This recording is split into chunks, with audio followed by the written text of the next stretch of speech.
तो भाई हमारी भैरव बाबा की चढ़ाई चालू हो गई है, पर हमने चूज़ किया है सीढ़ी से जाना, जो भाई साहब खड़ी स्टीप चढ़ाई है। तो यदि अगर आप प्लान कर रहे हो भाई सीढ़ियों से, तो भाई साहब बड़ा कठिन है।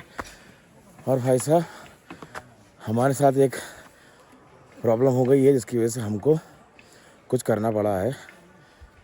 पार्ट 2 में आपका स्वागत है और बताता हूँ प्रॉब्लम क्या हुई थी और क्या कारण था भाई सीढ़ियाँ पकड़नी पड़ी। कर पाएंगे नहीं कर पाएंगे पता नहीं, शुरू करते हैं, मालूम पड़ेगा बाद में। तो भाई फाइनली अब भैरव बाबा का दर्शन हो गए हैं और भाई साहब हमारे साथ कांड हो गया है। दिखाता हूँ कांड क्या हुआ है। खाले ये देखो। अब प्रॉब्लम ये हो गई है कि नंगे पैर इसमें चला नहीं जा रहा है, तो हमने ली एक चप्पल। अब चप्पल क्या कर रही है भाई साहब, ये इसको फाड़ रही है, ये देखो। तो भाई साहब ये सफ़र ना चैलेंजिंग हो गया है। देखो भाई साहब छाला फटता है या छाला बनता है और क्या होता है। उतर तो रहे हैं, कितने घंटे में उतरेंगे ये सब बताएंगे भाई साहब इस ब्लॉग में। चलिए शुरू करते हैं ब्लॉग, मैं और सुमित के साथ। दोनों की फटी बड़ी है। जय माता दी। हमें उन पे भरोसा है। कष्ट दो हम लेंगे, पर ज़िंदगी के सारे बड़े कष्ट दे दो हम अभी झेल लेंगे। छोटे मोटे छोड़ देना, क्योंकि उससे हमारा अहंकार नीचे बना रहता है। तो चलो भाई शुरू करते हैं नीचे उतरना।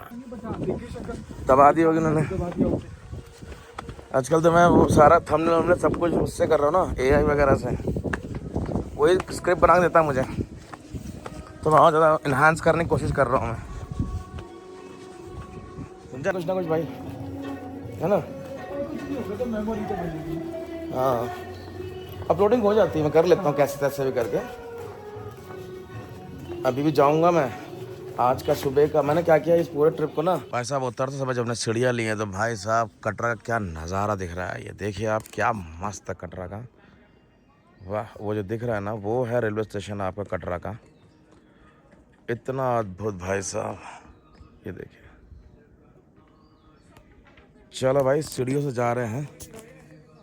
दम तो बहुत ज़्यादा नहीं है, सीढ़ियों से उतरे चले जा रहे हैं। पैरों की हालत तो बड़ी गंदी है, पर इतना है कि जल्दी उतर जाएंगे और जल्दी होटल पहुंच जाएंगे और जल्दी रेस्ट कर लेंगे। तो चलो भाई देखते हैं दम कितना है, कहाँ तक हम खींच पाते हैं और क्या कर पाते हैं सीढ़ियों से, कि नहीं कर पाते हैं ये भी देखा जाएगा भाई अपना।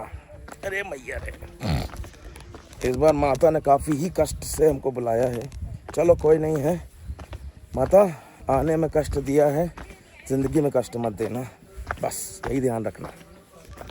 तो भाई अर्ध कुमार के पास हमको फ्री में हलवा चना मिला है प्रसाद के तौर पे। इसको मैं पूरा ख़त्म करना है और फालतू नहीं बैठना है यहाँ पे। तो चलो जल्दी ख़त्म करते हैं और निकलते हैं यहाँ से। 3-4 सेकंड या 2 सेकंड का बनाना बस, ज़्यादा नहीं, ठीक है।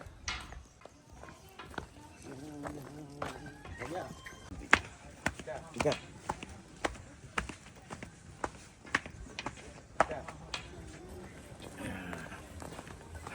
ये रील फॉर्मेट का है, उसका भी फॉर्मेट कर दिया।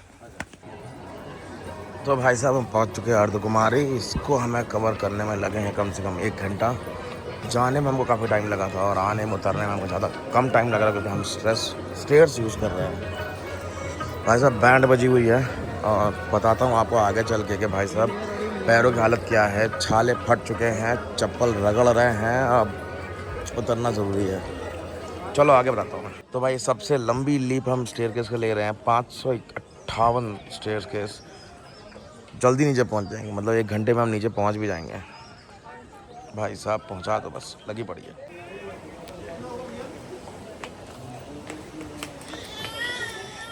भाई फाइनली 3 घंटे के अंदर सीढ़ियों से होते हुए हम लोग आ गए हैं नीचे। जोड़ दूंगा, हालत कुछ ऐसी है, बैंड बजी हुई है टांगों की। मेरे छाले पड़ गए हैं भाई साहब, और छाले शायद मुझे लगता है फट भी गए हैं। चलो माता ने दुख दिया, एक मनोकामना थी पैदल जाने की, हमने पूरी करी। अब देखते हैं आगे होता क्या है। क्या माता हमारे सारे दुखों को सही करती है, क्या माता हमारी सारी मुसीबतों को उसको हटाती है। क्लोज़ करते हैं आज का ब्लॉग वैष्णो देवी माता के दरबार से। कल मिलते हैं, एक रोड ट्रिप पे चलेंगे और दूसरी माताओं को चरण स्पर्श करके उनसे हम गुहार करेंगे कि हमारी दुखों को हरो और हमारी मुसीबतों को दूर करो। तो मिलते हैं अगले ब्लॉग में। हालत बहुत बुरी है भाई।